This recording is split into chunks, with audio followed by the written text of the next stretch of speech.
It was 9 o'clock now after those. Seriously, after the tag team match, which we barely got 10 minutes of on the air, and Chelsea and Zelina, it was the 9 o'clock hour. And it was time for John Cena's entrance. And John Cena sucks. John Cena sucks. And the match with R-Truth. And Brian, I will defend for a second why that I'm not offended by them having this match, booking this match, etc. in theory and principle. Because they want to be able to advertise John Cena on network television special in prime time for ratings, and also to promote what they've got going on with his retirement tour and the whole 9 yards. But at the same time, they don't want him going out there and wrestling a goddamn strenuous pay-per-view main event fucking match against a top guy and give that away for free, or burn him out or it out, or somebody gets hurt. So there is some level of connection from the fantasy universe that R-Truth lives in, somewhere there within the more overall broad WWE universe, and Cena, to where they can have the match, and it's an easy, short match where John doesn't get hurt. He beats a popular guy. You don't waste a money match. But I think, boy, having said that, even that underperformed the in-ring expectations.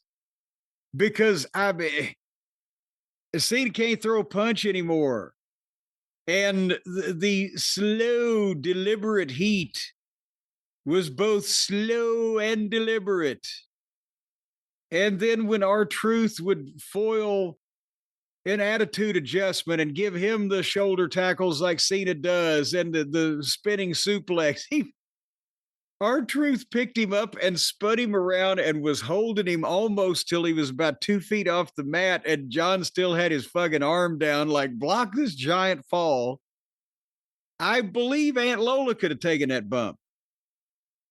But the people that were there were buying this. When R-Truth went for the "you can't see me" and it got a huge pop, and he hit it.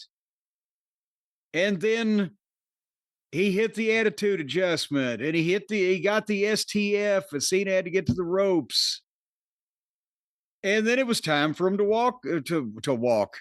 Time for him to go home, which after they pretty much walked, as I said, walked through this thing, the match. I mean, again, the people live liked it. It was "Let's go Cena, Cena sucks," and "You can't wrestle, yes you can." But boy, they should have just gone ahead and rolled some bubble wrap out on the canvas.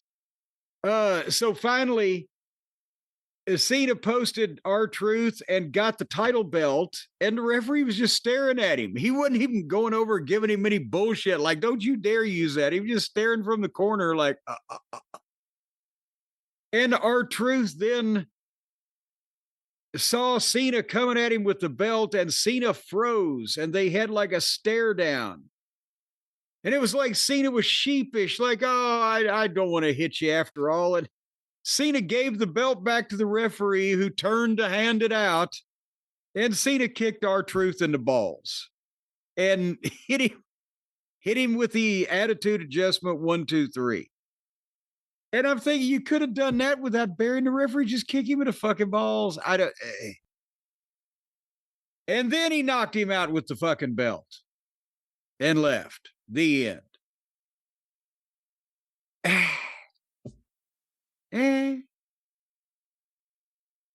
Is that all there is? You talking about the Cena comeback or the match? Well, all of it. I mean, it makes sense to do something with R-Truth in a sense to finish it off if this is Cena's last year. You know, I forgot how soft Cena was working the last several years as a regular performer. It really stands out. Always has great facial expressions. Yes. It's just you're looking at what he's doing and you're like, you know, That's kind of how I wrestle with my kids. Like, no one's gonna get hurt now. And to be quite honest with you, with the amount of money he has at his age, I don't blame him. I wouldn't do things I used to do either, but But I'm starting to count down those dates. Like I'm getting a little fed up with a lot of the booking has just been off this whole year for me as a fan. I know a lot of other people are just as happy as they've ever been, and there are things that on the horizon could be great. The Heyman group, whatever it is. the HHG group, wasn't That's that what it right. was? That's right. The corporate owners of ECW at one point. Jacob Fatu. I mean, there are things I like and things I want to see how they're going to play out, and big events I'm sure will be great, but by and large, this year for me, and it's all really centered around the Cena booking. And it's not just all The Rock. The Rock thing threw it off in the wrong direction, but Cena's had strong performances as a heel that the more and more you see them, the more they feel like performances. Because we've had a lot of them that go on way too long, and there's just nothing really exciting. I mean, we'll talk about what happens later on, but him interacting with Cody again, okay, there's something, but it feels like there's something lacking from the Cena stuff and from just everything show-wide for me right now. It's just a little. Does Like it I feel off said to now- you? Does it feel off to you, the whole Cena run? Or at least since Yeah, WrestleMania? I mean, just what do you think? Well, not necessarily off, just uninspiring. Just Uninspired, maybe. And- Yeah. uninspired. And that's the thing is as we're illustrating here. You got one show where there's a few things you might like to have seen a little bit more of, but mostly it's like, eh. And then as we'll get to the other show, it's like, oh my God, please make it stop over and over, hours and hours. We've seen everything. My God, you've desecrated the corpse.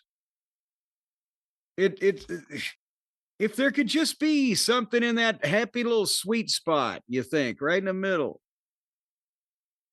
Anyway, speaking of a sweet spot, Leilani Kai was at ringside. Nice to see her.